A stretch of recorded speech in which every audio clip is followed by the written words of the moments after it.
Come along, children. Now we're going to have a little music.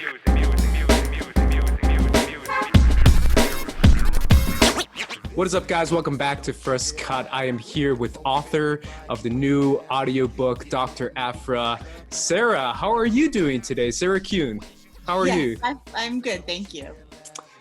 So first thing I want to ask you is this whole experience, obviously this has been happening over the last few months for you. What has that experience been like? Just doing the press, just talking about the audiobook. It's pretty much, I believe it started at Comic-Con, right? Is that correct? Yeah, I think that was kind of the first thing we did was record that panel. Obviously, it was a little bit of a different experience this year, Yes. Since we recorded it, like a month before and at home. Although that's also how they recorded the audiobook, how the cast recorded the audiobook at home. So yeah, it's I guess that was kind of what kicked it off, and since then, I think I've done just about every Star Wars podcast in existence. They've all been wonderful. It's been a lot of fun. So yeah, it's been a good time. Yeah, because usually I've interviewed a couple authors before, and they obviously do the famous book tour, the press tour that I'm sure you've done before.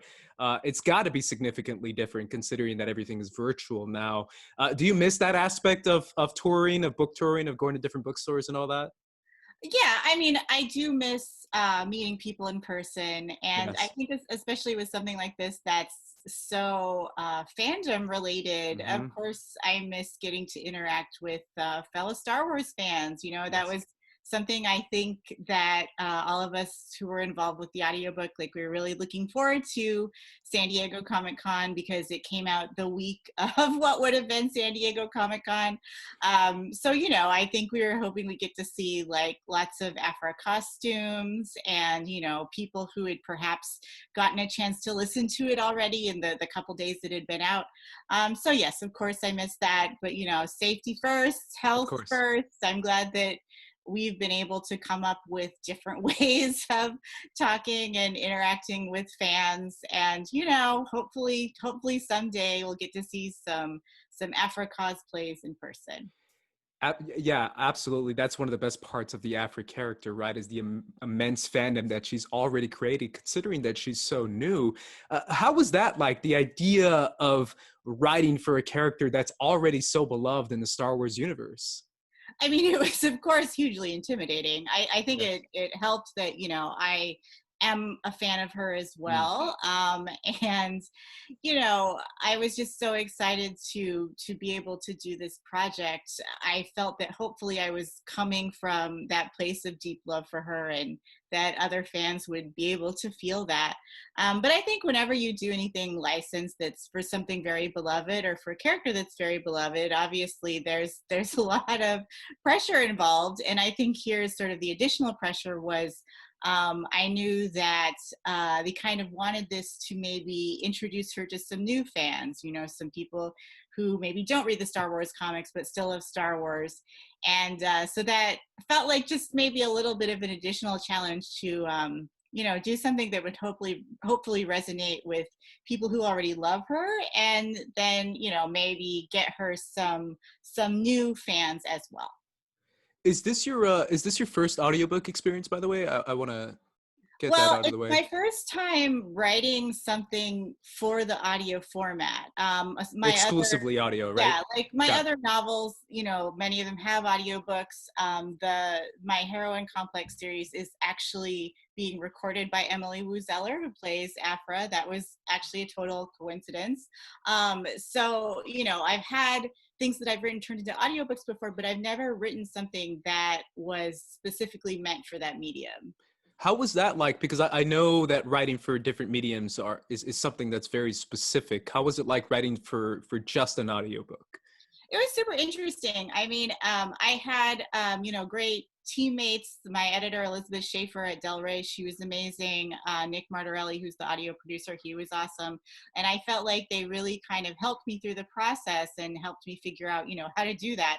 But ultimately, I think it really felt like a combination of writing for the different mediums that I've already done. Like it was kind of a combination of prose and comics and screenplays, and it was just like sort of a like constantly trying to figure out what do people need to hear? Like, what are they getting just from listening that can make this experience really full? And since Nick is such a great producer and he's done this before, you know, he did the Dooku audiobook and he's done a bunch of other stuff. I knew that he would do such an excellent production that I was able to feel very, very safe in that. You know, like if I did do something wrong or if there was something that didn't totally work, I knew that he would tell me and that he would kind of help me figure out how to make it, you know, more of an audio experience. And then Elizabeth really encouraged me to take advantage of that, you know, like especially for this character, especially since we're telling this story in her voice from her POV.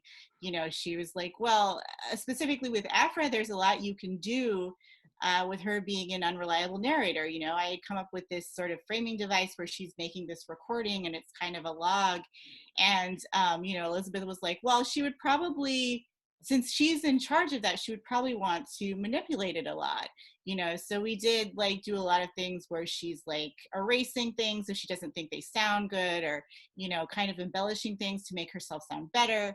And, you know, hopefully you still get like the idea of what really happened. Like, it's not like she's telling like total lies, even though that is within, you know, her personality. But we try to kind of have fun with that, like with the idea that it's not just an audio recording, it's Aphra making this audio recording. So obviously she wants to manipulate that so she comes off the best way possible. Yeah, that's part of the charm of her character, is her being able to tell the story how she wants to tell the story, and being that unreliable narrator that so many Star Wars fans already fell in love with. I want to talk about one of the most important aspects of Aphra, and what a lot of people really first fell in love with her. Obviously, the character itself is amazing, but the fact that she is a woman of color, and the fact that we don't have too many women of color in film and TV and different mediums that are kind of taking hold and making a staple for themselves, quite like someone like an Aphra. What did that mean to you, being someone who's, I love Aphra because I feel like she is who she is, but she is also very like, she's clearly an Asian character. Yeah. And that's something that's very personal as someone who really appreciated Star Wars casting Latin actors, because I'm Latino. So when I saw those Latino actors, I said, I understand they're from a far, far away galaxy, but to me, they're Latino, and that really meant something to me. So how was that whole aspect of writing this already iconic Asian character? Oh, you know, obviously that's amazing. Like, I really very much to what you're saying. I think that a lot of us who grew up with Star Wars, or who grew up with really any big franchise, especially if it was kind of developed around the time that Star Wars came out, or sort of used to loving these things, but never really seeing ourselves in them. And I mean, personally for me, you know, that was something I kind of never thought I would see. I didn't really think that was in the realm of possibility. I just sort of accepted that, you know, the galaxy far, far away is not super diverse. And so I think sometimes we don't quite realize how, even, you know, those of us who aren't represented, like we almost forget how important that is until we see it. And obviously when we see it, it's a big emotional, like amazing moment that, you know, your face can also exist in Star Wars, and this thing that you've loved all of your life. So I think like her showing up was obviously a very big deal. And the fact that like the way that she was drawn, I felt like, you know, she was always clearly whatever spaces, you know, whatever the space version of Asian is, because Yes. whenever I try to say that like Rose Tico is Asian, like somebody is like, there's no Asia in space. And I'm like, well, okay. But obviously, like you were saying, like obviously this character's face is Asian. So that was always a big deal. And I just love that, you know, she is also always so unapologetically herself. You know, she's always having a really good time. She's always making choices that are kind of just for her and for no one else. She is, you know, in canon queer, and she gets to have those relationships on the page. It's not something that, you know, they're really coy about. So I think just her being in the galaxy but also not just kind of existing, like just getting to sort of live what is her version of her best chaotic life, I think is very meaningful. And the fact that she also is having a really good time doing it. I think she's one of the few Star Wars characters that actually gets to have a really good time, because she's not really concerned about, saving the galaxy, or, finding long lost family members she didn't really know about, or like whatever it is. I think that is very cool. And that is something that definitely attracted me to her right away. Absolutely, yeah. And it kind of brings up the other conversation around a subject that I kind of want to talk about, because I feel like it's relevant. It's the idea of the strong female character. And this is something that's been obviously tossed around forever, considering even back in 1977, when a character like Princess Leia was so groundbreaking, considering that she kind of was the one making all the rules, following her own path, being very snarky, talking back to Han Solo. That's what made people fell in love with her. And George Lucas purposefully wanted to have a female character like that. And obviously we go from her to Rey to so many female characters. And we even get mentions of Padme in the audiobook, and we get her recording as well. What to you, what makes this concept, because to me personally, this is my perspective, I still feel like Padme is just as much a strong character as someone like a Leia or an Aphra or any other female character in Star Wars. It's their own path and their own way they do it. How do you view the idea of making this a strong female character? And what do you think of that term as a whole in general, especially as an author? I mean, I think a lot of, I don't want to speak for everyone, but I think a lot of women creators are kind of tired of that term, Right? just because Yeah.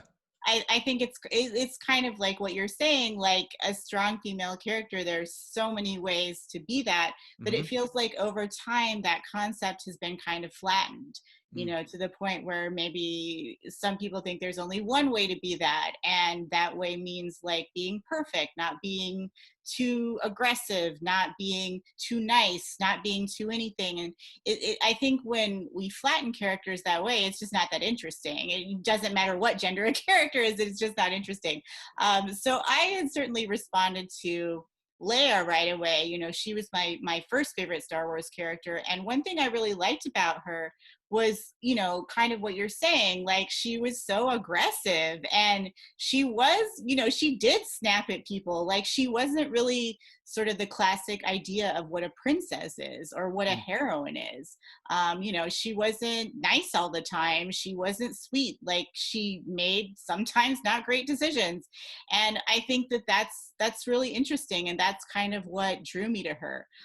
So I think, a lot of the female characters in Star Wars, I love for those reasons, that they are able to be strong in different ways. And, the way that Aphra is strong is obviously very different than Padme, but it doesn't, take away from either character. I think that is a fuller picture of what, a strong woman can be.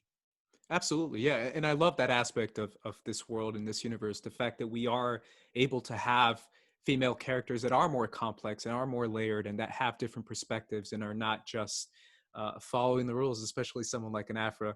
I want to move that over to one of the most, in my opinion, one of the biggest aspects of the audiobook is this exploration, or maybe kind of suppression of Aphra's view of compassion, and Aphra's view of having soft feelings, is how she puts it, and how she kind of sees that as a hindrance almost to her line of work, frankly, because her line of work is so dangerous, and it's putting her in front of very dangerous people.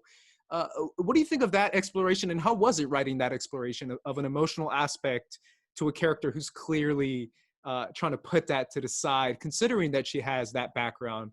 It's a tough background with her father and her mother as well. Yeah, I mean, I think that was something that, all the writers who have taken her on in the comics, Kieran Gillen and Simon Spurrier and now Alyssa Wong, have really been able to tap into really well. And that was something that I definitely wanted to explore. That's kind of one of my favorite things, is like this hard hard shell exterior character who actually is quite soft inside. But I think with Aphra, you know, watching her parents and the way she grew up and sort of everything she's been through, the lesson she's kind of taken away from that is showing any vulnerability, showing any sort of deeper feeling, showing that you actually care about something is dangerous, is something that leads to people being hurt or people being killed or people just being unhappy. And so I think it's absolutely understandable why she feels that way. And I think one of the things that, you know, Elizabeth, my editor, and I were really excited to explore was sort of, you know, what is underneath that? What is kind of driving that? What are some moments in this story which, you know, are already there, but what are sort of the deeper things that she's feeling during these moments, and how is she kind of drawing these lines between, say, what Padme went through, what she's learning about Padme, and then what she's going through. And because she's Aphra, she usually kind of makes the connection and then dismisses it immediately, and it's like, oh, well, I'm not like, you know, I'm obviously, you know, totally badass, and I don't have any, you know, sadness, I don't have any weakness, I don't have any vulnerability. And a lot of what she's going through in this story is, I don't think she quite, well, she kind of has the realization, but then again, she sort of dismisses it. But this idea that, like, having emotions and caring about things does not make someone weak. And I think, unfortunately, that is something that is also a problem really in our entire society. You know, it's not just limited to characters in Star Wars. So that was something that I think, as a writer, I always like to explore. And I think with a character like Aphra, who has so much bravado, who has so much confidence that she projects and is kind of invested in maintaining a certain persona that seems like she doesn't care, obviously you ask yourself, like, what does she care about? Because whatever that is going to be something that's interesting to explore. Yeah, and that kind of leads to my other question, and I'm leading towards the Padme recording, because I love that message that she left behind, and I really want to get behind the idea of that, the idea that she's realizing that her facing this fear is giving her the courage to keep going on, and Padme kind of relays this message also of legacy, which is something that Aphra is obsessed with, the idea of leaving behind this legacy and being a legend and going out really awesomely. But it's that idea of writing that perspective of Padme almost to counterbalance the perspective of an Aphra.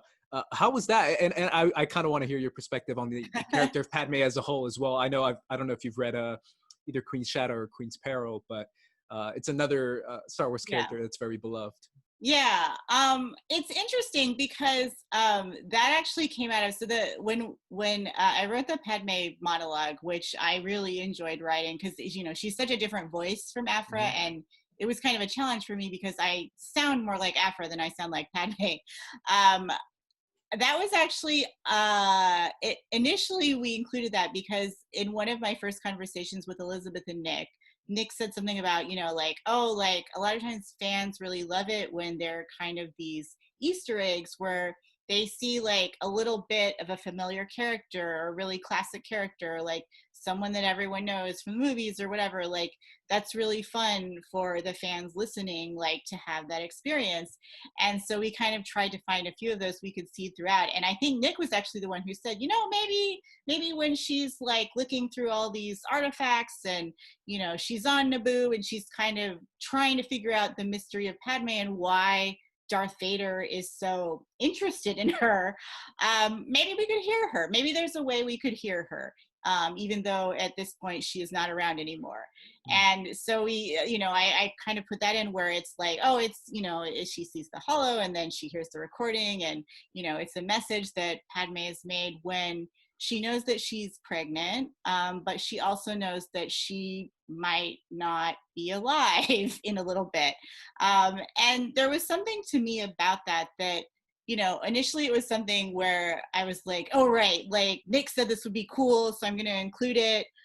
Even though I don't necessarily feel like my voice is Padme's voice, like, let me see if I can do it. But I actually found writing that quite moving. There's just something very poignant about it, and about this idea that, you know, this woman knows that she is possibly about to, commit this great sacrifice for her people and for the good of the galaxy and for love and for all of these things that, are sort of like the opposite of what Aphra is interested in. And she still sort of has this tone and this idea in the speech where she still has some kind of hope. Even though it's dying, it's still there. It's still sort of part of her galactic outlook. And so I thought that was interesting too, because again, that's something that's so like opposite of Aphra.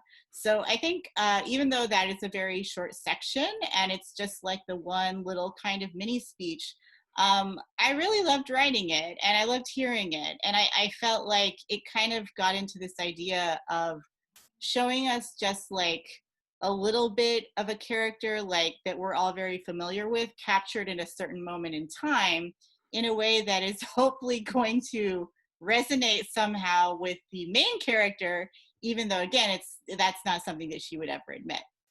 Yeah, it really was a great moment in the audiobook, one that I definitely appreciated. Like you said, even though it was a small moment, it definitely stood out, considering that I'm such a big Padme fan, and I thought it was just a really cool moment. And it also kind of leads into this, the rest of the story where she's going on this kind of crazy adventure with someone like Darth Vader, another iconic figure.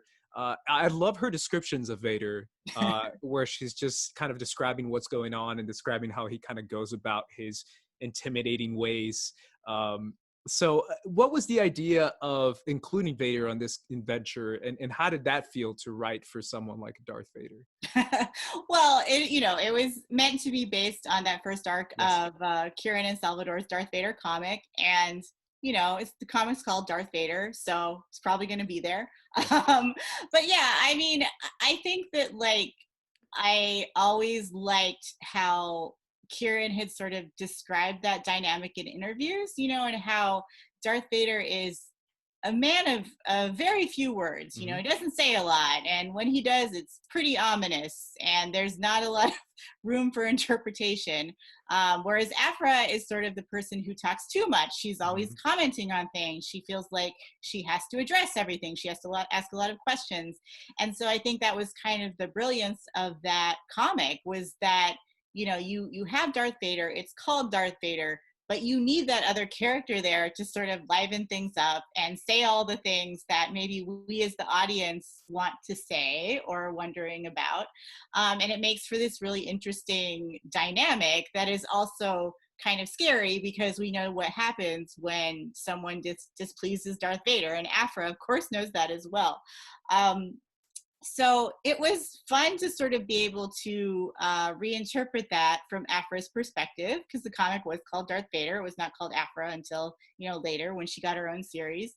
But it was a lot of fun to think of like, we know kind of how she feels about him because she does comment on it a lot in the comic book.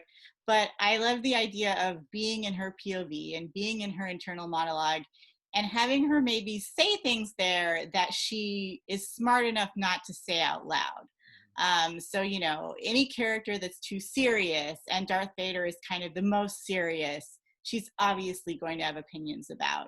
And I thought it was interesting, and I think Elizabeth and I talked about this a lot, sort of like tracking how she feels about Darth Vader, like that she is seeing him as like an opportunity, but he's also someone she wants to manipulate. He's also a mark, just like kind of like everyone is a mark to her. At the same time, she starts kind of feeling like, oh wow, this person, this really powerful, badass person thought of me, like they wanted me to work for them. And she kind of starts thinking like, oh wow, like he sees me, like he sees me in a way that no one else has. He actually appreciates my skills. He doesn't just think I'm a nuisance or a troublemaker, or if he does, he thinks those things are actually assets. So I thought that was always an interesting dynamic, and I really enjoyed being able to sort of describe it from her perspective. Yeah, which I thought was a lot of fun. And speaking of that, we talked about the emotional aspect of Aphra, which is something that's obviously throughout the audiobook. But there's little bits and moments, especially one scene in particular that I feel like a lot of fans obviously have a lot of thoughts as far as Darth Vader showing a tiny bit of vulnerability, specifically when he revisits Delara's homestead. And we get to re-encounter that moment that we got from the comic in this audiobook. And I want to hear a little bit about that, because I do feel like it's really cool to hear little moments of Vader kind of coming to terms with certain aspects of his life that are a little bit bigger picture. Yeah, that was interesting. I mean, it was interesting to write for audio because I think, you know, a lot of what made that so beautiful in Kieran and Salvador's comic was that you had these images. So, like, you know, Darth Vader, he's a man of few words. He doesn't really stumble through things. Like, you can't really tell from the way he's talking if, like, his tone changes that much, or, like, if something's, like, making him nervous or something. Like, and you can't see his face. But when you have this image of him looking out onto the horizon, or you have like a single panel where, you know, she says something about this and he kind of reacts, even though we can't see him reacting, that panel is sort of giving us this idea that, like, oh, this is like really affecting him, or, you know, he paused before he responded, or, you know, he's really gazing out into that sunset like a lot, like there's something else going on. And I thought the way they utilized like silent panels in that comic was really amazing. Like, it really conveyed that emotion. So then, of course, you know, going to audio, I was like, like, how are we going to do that? I'm not quite sure. And we did have a lot of, you know, beats of his breathing. There's a lot of beats of his ominous breathing. We kind of tried to have Aphra talk about that, like the way he looks when he's looking out into the sunset, the way he sounds, the way, because she's getting to know him so well, she notices when he pauses before he says something, or if his tone is just a little bit off. So we tried to utilize a lot of her observation of him as a way to convey that. And then, of course, the second level of that being a little bit tricky was that she doesn't know everything. And if she doesn't know everything that we as Star Wars fans know. Yeah. So, you know, in the beginning, she doesn't really know who Luke is, why he's so significant, why Darth Vader is suddenly obsessed with this one kind of insignificant person. And she kind of has to ferret that out. And that becomes part of her sort of quest in figuring out how to manipulate Darth Vader. Is like, oh, this is, okay, I'm getting that this is obviously important to him. How can I learn more, and how can I use this? But yeah, a lot of it, I think, was just like commenting a lot on what her perspective of that was, on what she noticed about him, you know, on what she was picking up, to hopefully convey that idea that, you know, there are moments where he maybe doesn't say something, or he pauses, and of course we as fans know why, but Aphra doesn't, so she has to kind of like talk to fill that in. Yeah, it was a really cool moment. And I really like how you described that, because it is kind of her perspective on what she's seen Vader do, and the slight changes in his speaking and his breathing is really, really smart. I really enjoyed that moment. I'd be remiss if I didn't mention Sanastaros, another character that's so beloved by a lot of people, considering that we do have a little bit of history of her in the past when it comes to other comics. Sana and Aphra's relationship is something that people really love. And it's something that I feel like has become one of the most beloved relationships in Star Wars, considering that we do have quite a few that a lot of people really cater towards, specifically, obviously, Leia and Han. What is the fun dynamic that so many people love about Sana and Aphra? What do you think that really makes it so different and so significant? I mean, I think, for like, because you know, I was obviously obsessed with that relationship, so I wanted to write about it a lot. And that's sort of one of the fun things about when you get to do something licensed that's a property that you really love, is like, you can ask, like, oh, can I do this? Like, can I write about this thing that I've always been curious about? And so for me, there were a few things, like, one, just at the base, like, sort of representational level, that is a relationship between two women of color, and you know, a romantic relationship. And I think we still don't see that a lot. You know, it's still not something that is like super, super common. So I always loved that. I love that they're two very strong-willed characters that are both sort of scoundrels in their own ways, but they interpret that very differently and they approach that very differently. And I think my feelings sort of was, a lot of what we've seen of them is the aftermath of the relationship where they really hate each other. And Sana especially hates Aphra. She keeps talking about how she wants to kill her. And I think I sort of felt like, that anger and the way they talk to each other is so intense. It's so loaded. It's so passionate. So there was clearly something very important there. There was something that really affected both of them, even though they won't admit it. And I wanted to kind of explore, what was it like when they liked each other? Like, what was it like when they were in love? What was it like when they had these passionate feelings, but they were actually positive?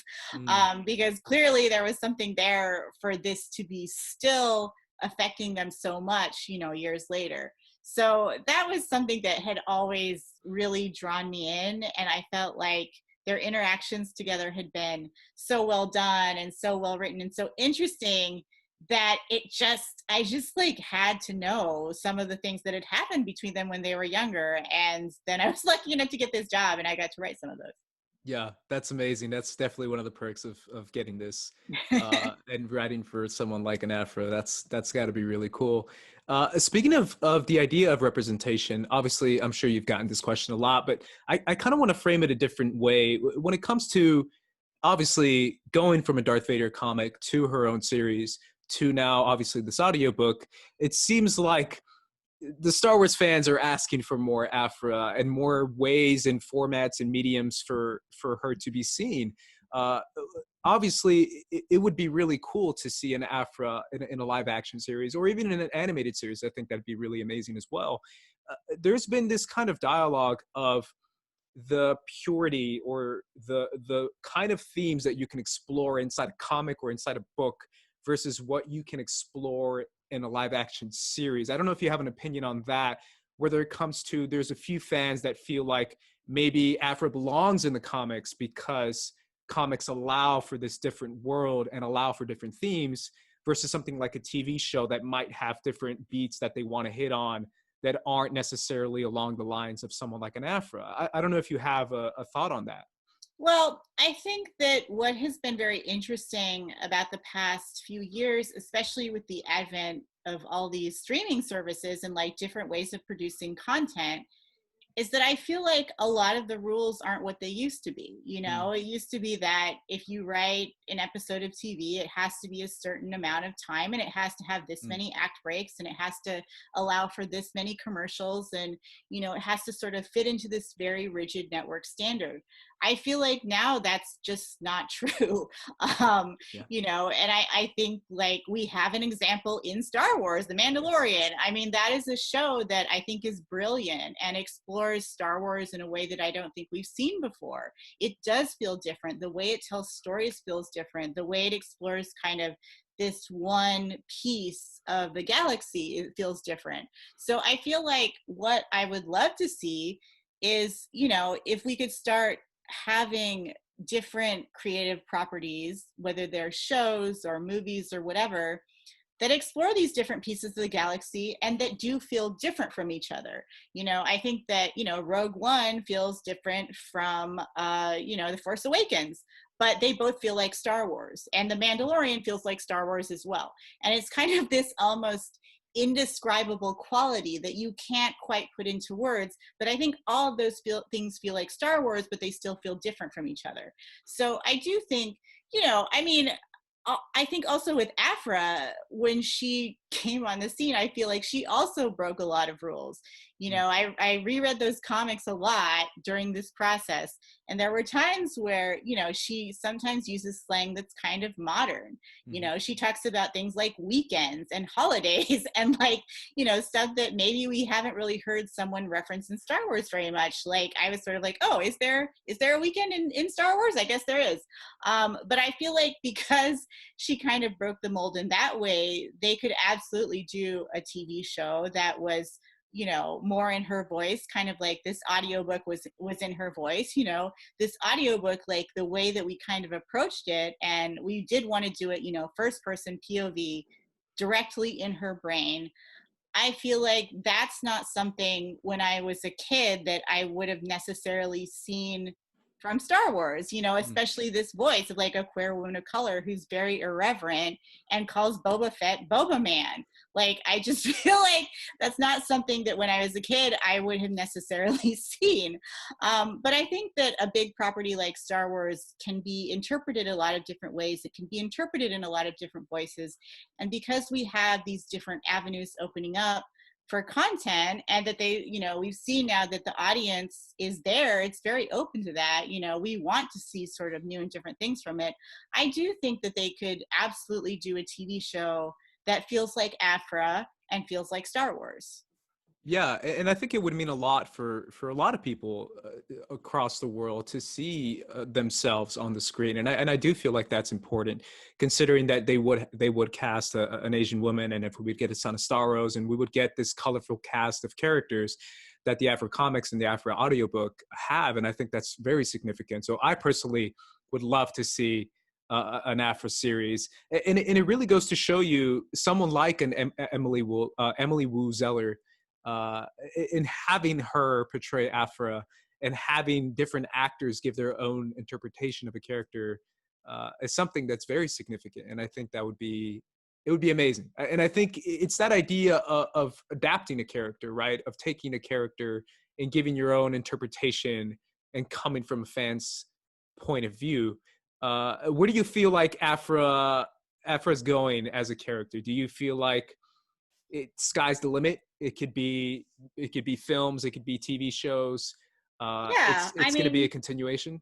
yeah, for sure. I think that she's a character that works in a lot of different mediums. You know, she might be interpreted a little bit differently medium to Mm. medium, and I think that's totally fine. I think that's the case for a lot of characters. But yeah, I feel like she's a character that has a lot of possibility, especially since, you know, she's not necessarily tied to one side or the other. She Mm. kind of lives in this very chaotic, like morally gray area.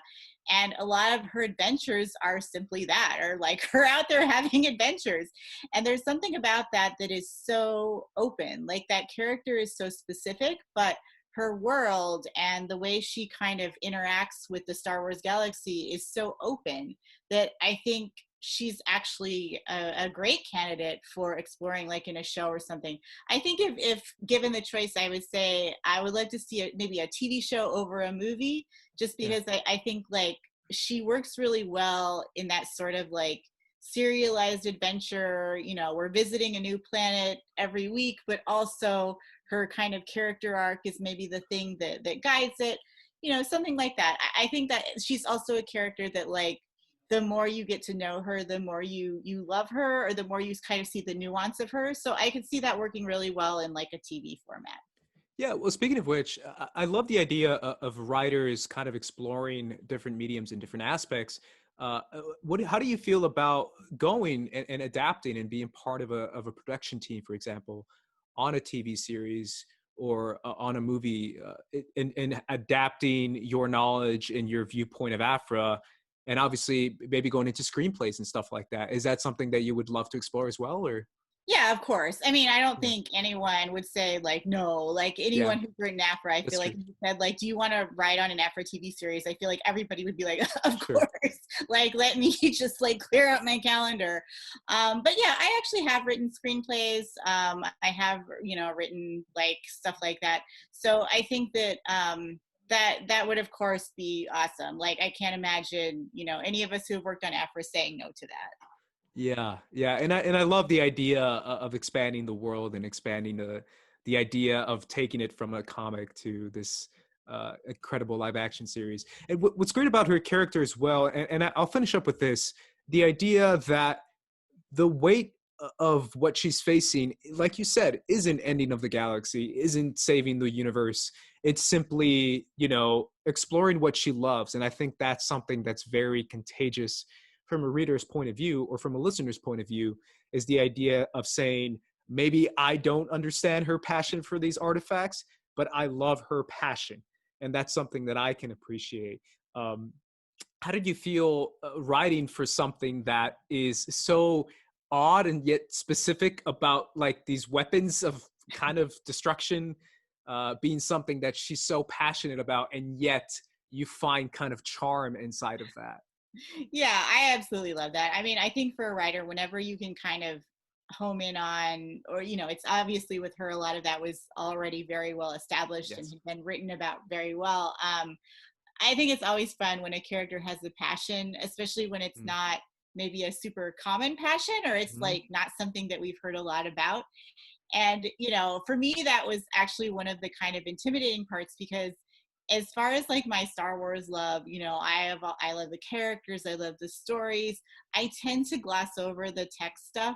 But my husband is like the world's biggest droid fan. He loves all the ships. He has all the, you know, the manuals and the things that like show you the schematics and stuff. He loves all of that. So whenever I had a question about droids, I could always ask him, and he totally had a very long, detailed answer that sort of helped me figure it out. But I love that she is so passionate about that, and that it takes her in a direction where she's like, you know, that there's that part where she's kind of talking about the one time she sort of had this semi-respectable museum job, and she's like, you know, well, okay, so I wasn't really supposed to be doing this, and it was actually really dangerous, and it almost led to a bunch of people being killed, and also the museum was destroyed. But the fact that I could figure out how to put all these droid parts together and create my own mega droid was really cool. Like, that is sort of like what she's focused on. And I love that about her. That again kind of speaks to her chaotic nature. And when she explains it, and I think this is another reason we really wanted to tell it in her POV, you kind of get it. Like, you're like, oh yeah, like that, it does sound like that caused a lot of problems, but at the end of the day, I can really see why you wanted to do this, and why you think it's cool. So that was definitely a fun aspect of the character. And it's also fun because since sometimes she is not great at human things, at like understanding other humans or even herself, the fact that she understands droids and ships and things that kind of have their own language and their own ecosystem, I think there is something that is actually very moving about that.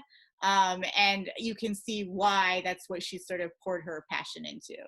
And I love the fact that she has that educational background too. The idea that she went to school and studied this, it shows you that she's not just this independent, strong character, but she's kind of a genius. Like, she's an actual genius, and she can use those brain skills to help her get out of situations and figure stuff out.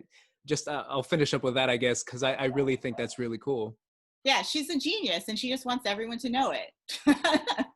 Yeah, I really do enjoy this character, and I really do appreciate your time, Sarah. Thank you so much for joining me throughout this time. Anywhere that anyone can find you, the good people can find you? Well, let's see, on the internet. So I'm on Twitter a lot. It's just my name, Sarah Kuhn, Kuhn. On Instagram, I'm Sarah Kuhn Books, and I have a website, Heroine Complex. That's heroin, like the super heroine, not like drugs. That's the name of my Asian American superheroine series, which I think is actually what got me this job. Yes. So those are the main places that people can usually find me. That's great. Do you have anything big coming up, or just the tweets?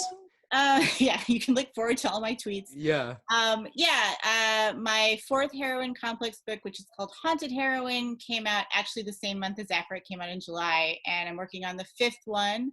And then I have next year a YA novel coming out that does not have any really like sci-fi or fantasy speculative elements. There's no superpowers, there's no droids. It's just like people being super adorable in Little Tokyo, which is the Japanese American neighborhood in Los Angeles. And it's kind of like a fairy tale inspired rom-com starring two Asian American characters. And that, I think, is coming out next May, and it's called From Little Tokyo with Love. That sounds amazing. That sounds super cool. Obviously, here at First Cut, we want to see more Asian representation. I think that's so important. And I personally really do appreciate you, and especially Heroine Complex. I think that's really cool too, that you get to write that and show that to so many different people that can enjoy it. So again, Sarah, thank you so much. We really do appreciate you. Thank you for everyone who's watching. Peace out. This ain't funny. money, so don't you dare laugh. With the 4/5 divide you in half. You getting at me equals a bloodbath. You do the math.